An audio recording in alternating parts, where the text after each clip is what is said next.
Oke, Assalamualaikum warahmatullahi wabarakatuh. Untuk video kali ini saya akan menjelaskan mengenai bagaimana menulis resume atau kurikulum vitae ya. Sebagai contoh tentu saja. Oke, nextnya. Jadi, sorry.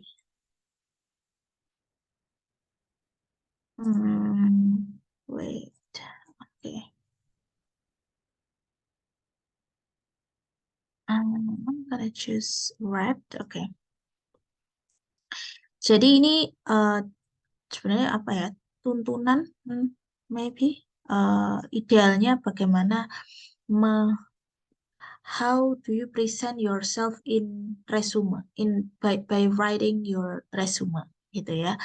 Jadi di awal ini jelaskan the story of you, jadi tidak sekedar hanya nama, alamat, dan kontak dan sebagainya gitu, tetapi lebih kepada who are you gitu ya, who are you. Jadi make it bold, make it eye catching gitu ya. Jadi saat buat resume itu tidak boring gitu ya. Jadi um, tunjukkan siapa Anda ini. It's an abstract, tapi nanti saya akan kasih contohnya. What's your story? Jadi kayak where you've been and where you want to go. Nah, ini penting nih. Kadang kita lupa kita ngasih ngasih info ya kepada pembaca atau target audience, kita ini mau apa gitu. Jadi memang bisa disampaikan di resume sebenarnya, tidak harus menunggu saat interview ya. Terus think like an employer. Nah, ini penting nih. Jadi saat kalian bikin resume itu coba dilihat dari sisi HRD-nya, atau misalkan kalian apply untuk accounting gitu. Um, Kalian sudah ketika baca resume yang sudah kalian buat, kira-kira eh, sudah appropriate nggak? Maksudnya sudah cukup bagus untuk awal, mungkin cukup bagus ya. Sudah cukup bagus untuk menarik tanda petik perhatian si pemberi kerja atau enggak? Atau dilihat dari sisi HRD-nya gitu ya. Makanya penting tentang, nah ini, researching about the industry. Masih banyak beberapa resume itu yang dibuat template sebenarnya. Kalau saya selalu bedakan ya, selalu saya bedakan. Jadi saya punya professional resume, saya punya academic resume.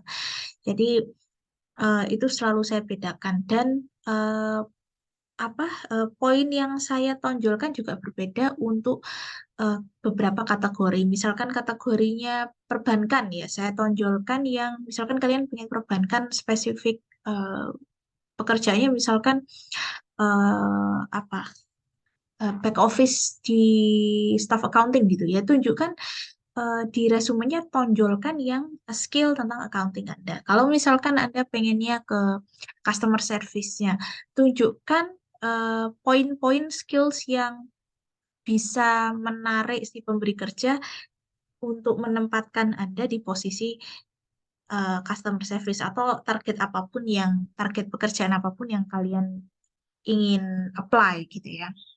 Dan jangan lupa cari eh, tentang data tentang industri itu gitu. Kayak misalkan saya sering banget interview beberapa calon gitu ya, calon pegawai itu, bahkan dia nggak nyari tahu siapa kita, dia nggak ngerti produk kita apa gitu kan. Jadi that's lack of preparation I guess gitu. Dan itu menunjukkan kalian kayaknya either kalian nggak siap atau kalian memang belum nggak siap itu. Dan sebenarnya nggak ada kata-kata nggak siap ya. Kalian prepare apa enggak gitu, prepare apa enggak. Jadi kita itu lihat apa ya, persiapan gitu ya, persiapan kalian, bukan tidak hanya sekedar pribadi, tetapi how you approach the company that you want to apply for gitu. Terus nah ini translating your general potential ini nanti saya kasih langsung contohnya ya. Tetapi ada skill esensial skill tertentu yang harus kalian tonjolkan, ada yang eh, tidak perlu ditonjolkan, dan itu eh, apa berpengaruh terhadap tata layout dari resume kalian. Taking the initiative to find opportunities. Nah, ini juga mungkin kalian nanti atau sudah pernah ya apply pekerjaan dan sebagainya, tetapi you don't have to wait for the job recruitment, I guess. Jadi kayak misalkan kalau saya itu selalu menganjurkan mahasiswa untuk bikin resume itu bahkan sebelum lulus gitu. Jadi bikin LinkedIn, bikin Twitter gitu misalkan. Kayaknya lebih ke Twitter sama LinkedIn ya kalau untuk profesional job itu eh, menunjukkan kisah Anda, tanda petik kisah Anda. Jadi kalau kayak misalkan kalian ikut kepanitiaan apa, itu tunjukkan share di profesional apa namanya sosial media. Jadi I don't know if Instagram is suitable for this, tapi bisa dicoba. Intinya dicoba aja semuanya. Tapi ya itu tadi buat eh, apa story. Nah, story of you. Story of you itu bukan status yang kayak di apa eh, di IG story atau WhatsApp story ya, tetapi lebih ke eh, bagaimana Anda mempresentasikan kredibilitas Anda dengan mendeskripsikan, dengan menunjukkan, merepresentasikan pengalaman Anda dalam resume. Dan bentuknya nggak harus satu dokumen gitu ya, tetapi kalian bisa coba di LinkedIn dan sebagainya. Nanti saya coba bukakan LinkedIn saya, meskipun sudah jarang saya buka ya, tetapi nanti saya tunjukkan beberapa contohnya. Building your network, this is also very important. Jadi kayak misalkan bisa ditulis juga kayak misalkan kalian bantu em, apa namanya salah satu dosen gitu ngerjain project riset atau project kerjaan di luar akademis gitu, tunjukkan di situ dan itu menunjukkan seberapa luas network Anda. Terus misalkan Anda jadi panitia nasional kampus gitu. Terus Anda apa namanya sebagai yang approach narasumbernya gitu. Misalkan ya tunjukkan Anda bertugas sebagai apa, terus bagaimana Anda apa namanya approach narasumber itu dan memastikan bahwa narasumber-narasumber itu bisa memberi rekomendasi kalau bisa gitu. Jadi bisa tuh ditulis rekomend apa rekomend apa kontak untuk memberikan rekomendasi di resume itu bisa. Itu menunjukkan network Anda. Seeking career counseling silahkan di kampus juga ada atau kalian misalkan cari sendiri browsing atau you can consult with me. Saya sangat mau sekali membantu. Avoiding mistake. Jadi ya ini intinya cross every T and dot every I gitu ya. Jadi coret setiap T, huruf T itu kan ada T-nya. Dan kasih titik setiap huruf I. Intinya be detail as possible. Tapi again, you have to know the audience, you have to know the purpose of your resume. Kalau misalkan resumenya mau cari scholarship atau dan sebagainya, ya tunjukkan yang akademik. Tapi kalau resumenya ditujukan untuk cari pekerjaan, ya tunjukkan skill dan kompetensi Anda, gitu ya. Jadi different purpose, again, different purpose, different audience, dan different writing, gitu ya. eh Terus nextnya ini three step processing, again selalu terkait sama planning, writing, dan completing. Jadi sebenarnya all about writing, whether there is a short message, proposal, or report, nah termasuk resume.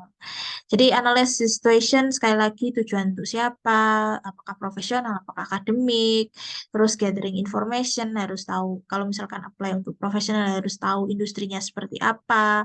Karena kadang kita nggak sama sekali kita nggak bisa memprediksi pertanyaan interview itu seperti apa. We never know gitu ya. Terus apa namanya, choose media dan channelnya. Sekali lagi bentuknya. Kalau saya sih biasanya PDF ya. Itu lebih lebih enak dan gampang dibaca gitu. Terus organize information. Nah ini terkait juga sama peletakan layout dan sebagainya. Adapt your audience, again, ketika kita tahu purpose-nya apa, terus kita tahu audience-nya apa, terus kita compose, bikin drafting dan sebagainya, dan review dan sebagainya. Saya beberapa kali review eh, kurikulum vitae ya, teman adik kelas, eh, dan alhamdulillah memang memang that's what the target audience wants gitu ya.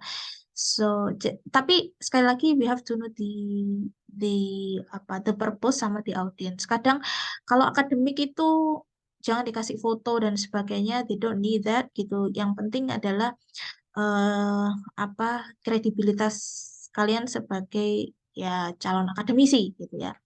Tapi kalau misalkan profesional, boleh dikasih foto, tidak dikasih foto, tergantung job positionnya. Kalau misalkan accounting kayaknya nggak perlu dikasih foto karena kan back office ya. Tetapi kalau misalkan customer service, teller, atau yang langsung berinteraksi marketing, yang langsung berinteraksi dengan customer, tentu saja eh, lebih baik dikasih foto gitu ya. Terus produce the message. Nah, ini juga penting nanti sebagai pembuka di awal tuh jangan boring kayak kurikulum vitae resume gitu enggak. Tapi harus dikasih again who are you gitu ya. Proofread kalau misalkan pakai bahasa Inggris dan tidak harus pakai bahasa Inggris ya. Misalkan kalian uh, it depends on again it depends on the purpose, it depends on the type of the company. Kalau misalkan company-nya di Jombang aja dan memang belum apa belum pernah melakukan transaksi internasional gitu misalkan, ya jangan dipaksakan pakai bahasa Inggris gitu ya. Tulis saja pakai bahasa Indonesia dengan bahasa yang baik dan benar. Bahasa yang baik dan benar ya. Bahasa Indonesia dengan baik dan benar. Kalau misalkan areanya sudah di Surabaya dan kalian setelah searching ternyata beberapa customernya itu sudah atau suppliernya sudah internasional gitu kan. Meskipun perusahaannya sendiri bukan perusahaan internasional, tapi perusahaan Indonesia, you can appeal them by using English. Jadi apa it depends ya. Uh, Sekali lagi bahasa Inggris itu sudah jangan ditulis di resume ya karena bahasa Inggris itu dianggap kalian sudah bisa gitu ya. Jadi jangan ditulis di resume, delete it, gitu. Kecuali bahasa lain, bahasa internasional lain kayak misalkan Mandarin, Jepang, Korea, Jerman, apapun itu. Terus, next, nah ini yang tadi saya bilang, Trusted Job Seeker website in Indonesia. Kalian bisa cari di sini, ini LinkedIn sangat eh, cukup terpercaya. Saya belum pernah di sini, tapi silakan dicoba. Saya jujur, saya masih old school ya, saya masih dua ini. Tapi menurut saya oke, lumayan apa namanya, bukan lumayan ini bagus kalau menurut saya. Again, tapi meskipun tampil di ini di uh, Trusted Job Seeker website ini, tetap kalian harus nyari perusahaannya kayak gimana ya. Jadi jangan jangan asal sebar kebiah uyah gitu loh, ya. Jangan sebar beras gitu ya. Uh, you have to know your target thoroughly ya. Oke, nextnya. Tetap software resume, tapi ini sekali lagi tergantung ya. Bisa kronologi, bisa combination. Kalau saya tidak ngikutin ini, saya ngikutin uh, purpose-nya, targetnya itu apa. Kalau misalkan untuk profesional, ya saya tunjukkan yang profesional. Kalau akademik, ya tunjukkan yang akademik gitu ya. Jadi saya lebih ke purpose-nya atau target dan target audiensnya. Terus siapa yang mereview? Kayak misalkan ada beberapa perusahaan yang langsung direview oleh manajernya, ada beberapa perusahaan yang melewati HRD dulu, ada beberapa perusahaan yang ya it depends gitu. Jadi kalian harus tahu itu siapa yang review. Tapi kalau misalkan di iklan asumsinya semuanya lewat HRD. Tapi kalau misalkan word of mouth gitu dari siapa gitu misalkan dan kalian bisa cari tahu informasinya siapa yang akan mereview, siapa yang mau interview, lebih baik cari tahu gitu ya. Oke. Terus ini checklist, ya ini checklist aja bisa digunakan bisa enggak, analyze purpose again selalu.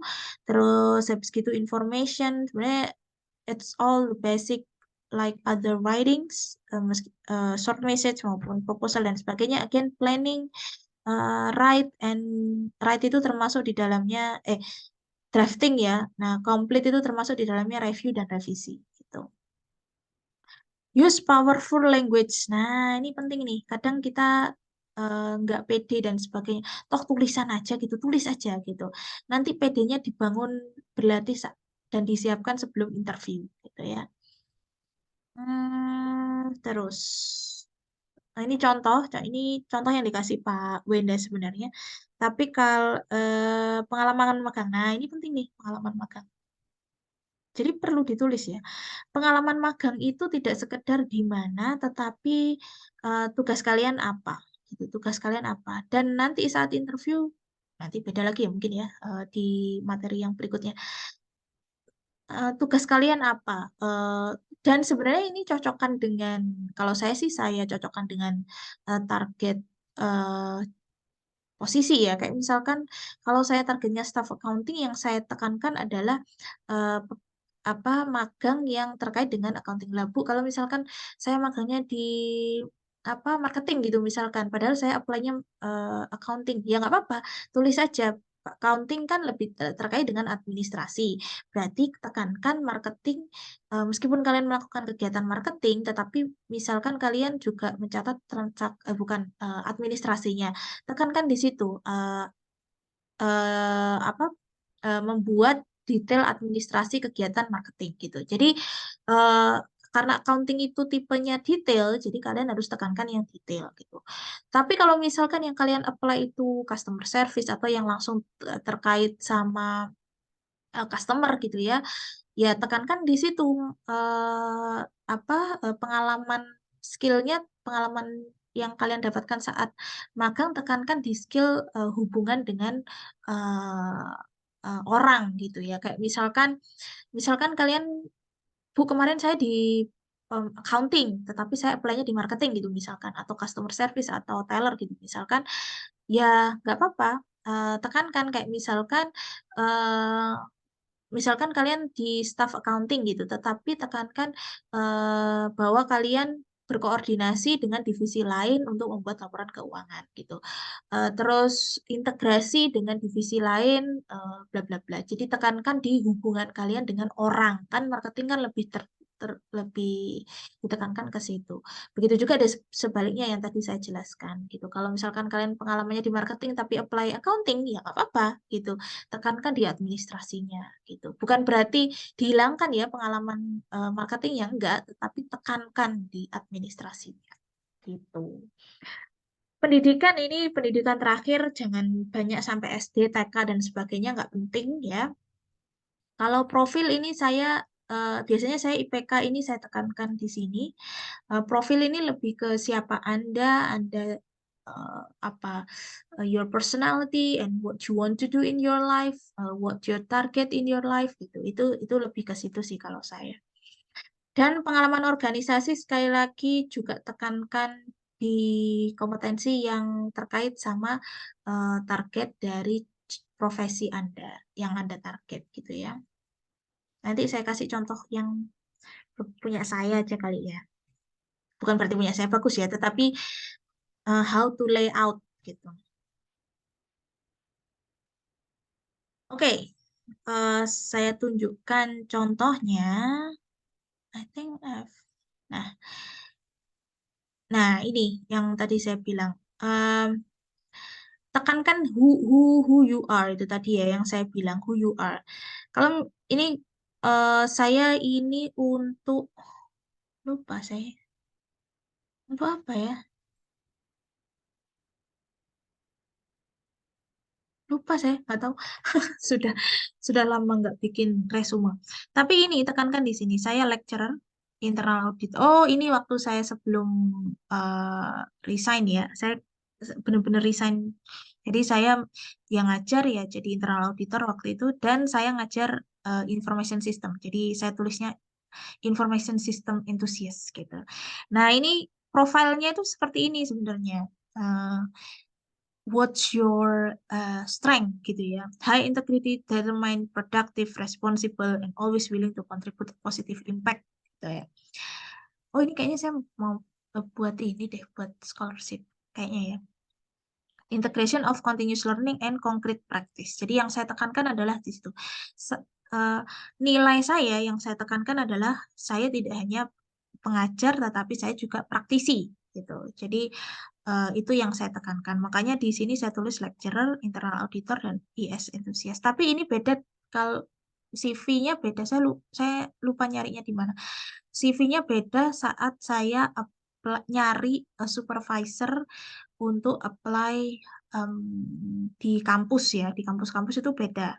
Itu lebih ke akademik gitu. Jadi yang internal auditornya saya hapus, enthusiastnya saya hapus. Jadi saya tulis lecturer sama community service. Saya kan pengabdian masyarakat gitu ya. Jadi saya tulis di situ.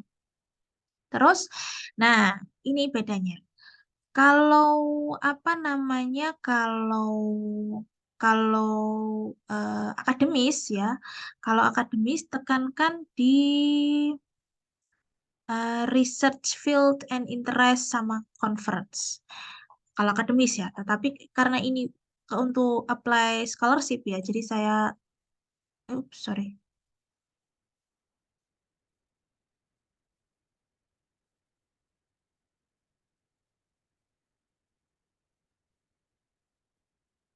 wait.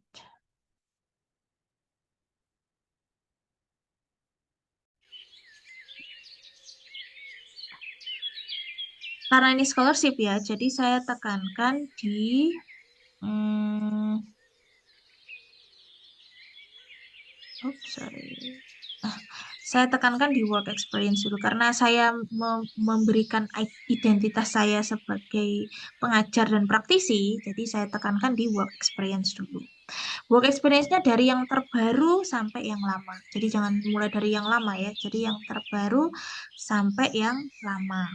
Terus habis gitu ini poin-poinnya meskipun di satu apa namanya satu satu institusi nggak apa-apa kan beda-beda ini ya beda-beda apa namanya eh, beda-beda jabatan tulis aja nggak apa-apa. Ini kan saya juga di awal juga gitu. Mulai dari yang terbaru sampai yang lama gitu. Terus self-employed. Nah, ini self-employed ini saya jadi konsultan di beberapa perusahaan gitu. Ya, saya tulis di sini self-employed. Terus habis gitu education. Nah, ini yang saya tulis education. Wah, kok nggak saya tulis IPK-nya ya? Saya lupa. Kalau saya sih IPK-nya saya tulis di sini ya. Cuman kenapa ini nggak saya tulis? Ya udahlah. Di sini, silakan ditulis di sini. Boleh. Jadi tulis aja waktunya. Terus habis gitu mulai dari yang terbaru sampai yang lama. Terus habis gitu awards kalau ada. Karena saya scholarship, jadi saya jual diri tanda petik ya. Awards-nya seperti apa gitu. Ini sebenarnya awards-nya nggak wow wow, nggak gimana gimana kok guys. Cuman ya harus ditulis gitu. Karena kan sekali lagi I need to build my brand gitu kan ya. Terus habis gitu project involvement. Nah, ini penting nih.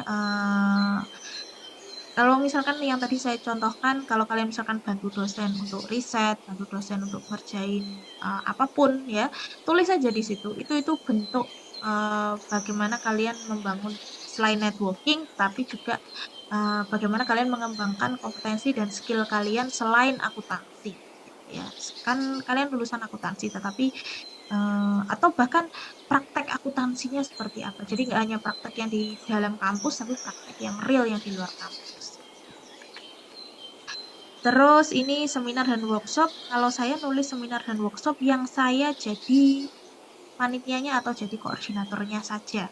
Tapi kalau apa namanya, kalau peserta saya nggak tulis. Terus organization membership, anggota IAI. Nah, ini karena saya nyari scholarship ya, jadi harus saya tulis. Tapi sebenarnya yang ini nggak perlu ditulis sebenarnya kalau di pekerjaan. Cukup kecuali diminta ya, kayak misalkan minimal TOEFL bla bla bla. Nah, itu tulis. Tapi kalau kalau enggak ya nggak usah ditulis ini kalau untuk nyari profesional. Nah, ini poin kalian kasih sertifikasi itu tulis saja di situ. Nah, ini penting nih, core skill. Karena saya tadi sekali lagi saya lecturer, saya internal auditor, saya AS enthusiast, jadi saya tulis yang terkait sama ini. Saya sistem analis, saya ngaudit, saya paham ISO, dan saya poin apa eh, ngajar saya poinnya di information system gitu. Terus community service, nah ini jualan kalian juga, kalian KKN dan sebagainya, tunjukkan kalian ngajar di luar kampus, tunjukkan gitu ya.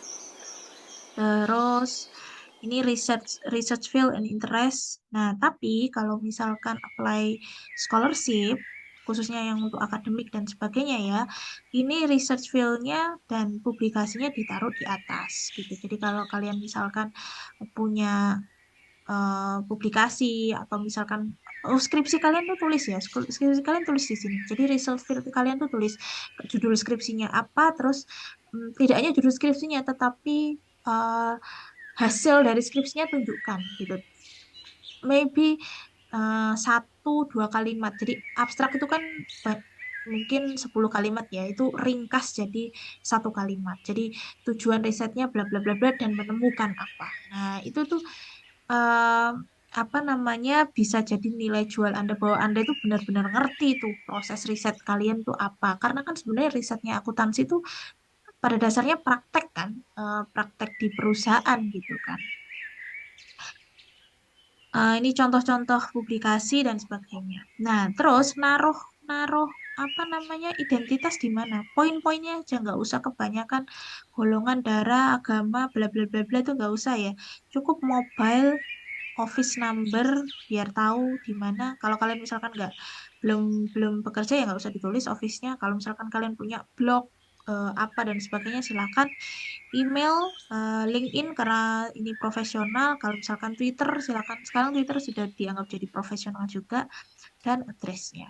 Gitu. Jadi ini cara beberapa sekali lagi bukan berarti punya saya oke dan sebagainya ya, tetapi alhamdulillah berhasil gitu, berhasil. Bahkan ada saya pernah ada yang mereview. Saya juga direview kok ini bukan berarti saya celing keren tiba-tiba mikir sendiri enggak gitu karena ya saling menyampaikan ilmu ya saya resume saya ini direview oleh salah satu mentor saya di Universitas Erlangga terus beliau menyampaikan bahwa it depends on your purpose mau kemana dan sebagainya. Kalau akademik ya tunjukkan yang akademiknya, kalau scholarship tunjukkan yang apa yang ingin kamu jual di situ. Begitu juga kalau profesional ya tunjukkan yang core kompetensi yang profesional. Dan setelah itu saya mereview punya teman-teman saya, adik kelas saya dan alhamdulillahnya semuanya apa namanya bisa bisa tembus gitu ya. Ada beberapa yang sudah tembus scholarship, ada yang keterima eh, kerja PNS di salah satu perguruan tinggi negeri di Bandung gitu kan. Jadi yes, again kalau kalian mau direview silakan bilang ke saya nanti saya review don't worry gitu. Saya senang kok nge-review dan gratis ya, gratis. Terus again what else? Oh, LinkedIn. Nah, ini LinkedIn saya. Nah, ini nih penting. Di LinkedIn itu enaknya. Jadi sudah ditawarin gitu, kamu cari kerjaan nggak? Gitu. Dan ini bentuk networking kita. Jadi beberapa ini saya baru saja nge-review teman-teman saya. Ini semuanya teman-teman S1, S2 ya. Jadi apa namanya? Oh, ini ada ini guys, ada fraud prevention. Silakan ikut. Ini ada beberapa teman saya, ini kakak kelas saya gitu kan. Jadi dan enak sebenarnya itu tetap bangun networking. Jadi kalau misalkan biasanya kalau saya butuh tempat untuk pengabdian atau misalkan ada mahasiswa yang butuh tempat magang itu biasanya saya update-nya di LinkedIn dan sebagainya. Dan kalian bisa cari pekerjaan di sini juga. Ini ada teman saya dari Astra, teman saya baru graduate dari Astra yang share tentang em, apa tadi rekrutmen. Bentar, mana tadi ya? Pokoknya ada deh teman saya tadi mana ya? Where is it? Oh, sudah di bawah tadi. Ya itulah. Dan kalian bisa bangun profil kalian mulai sekarang. Jadi nggak harus nunggu setelah lulus ya. Jadi bikin profil kalian di mana, kalian sekarang kuliah di mana. Terus setiap setiap kalian apa namanya, setiap kalian ikut em, setiap kalian ikut seminar itu share sertifikatnya, terus kalian sebagai apa. Kalau misalkan sebagai partisipan pun nggak apa-apa, tulis apa yang kalian pelajari di situ, kayak bikin posting Instagram gitu aja, tetapi bedanya ini profesional gitu. Dan nanti itu biasanya akan terpanggil, saya tuh biasanya ada yang nawarin kerjaan di mana ya, saya lupa, saya sudah lama nggak buka LinkedIn. Pasti ada aja, seminggu itu ada yang nawarin 3 sampai 5 pekerjaan. Jadi sebenarnya enak banget. Nah ini juga bisa nih lowongan kerja. Nah ini juga bisa. Jadi sebenarnya bisa dipakai untuk membangun profil mulai dari sekarang, terus habis gitu building who you are tadi, the story of your life gitu ya. Jadi silahkan mulai pakai sekarang, bikin akun gitu kan, terus habis gitu Twitter gitu, follow perusahaan-perusahaan yang pengen kalian target gitu, update terus apa saja kegiatan mereka, jadi nanti itu bisa jadi apa bagian dari gathering the information. Tuh. Oke, itu saja untuk materi building your career. Nanti materi berikutnya adalah eh, bagaimana cara interview. Ini verbal ya, verbal. Itu saja, semoga bermanfaat untuk materi hari ini. Saya akhiri dulu. Wassalamualaikum warahmatullahi wabarakatuh.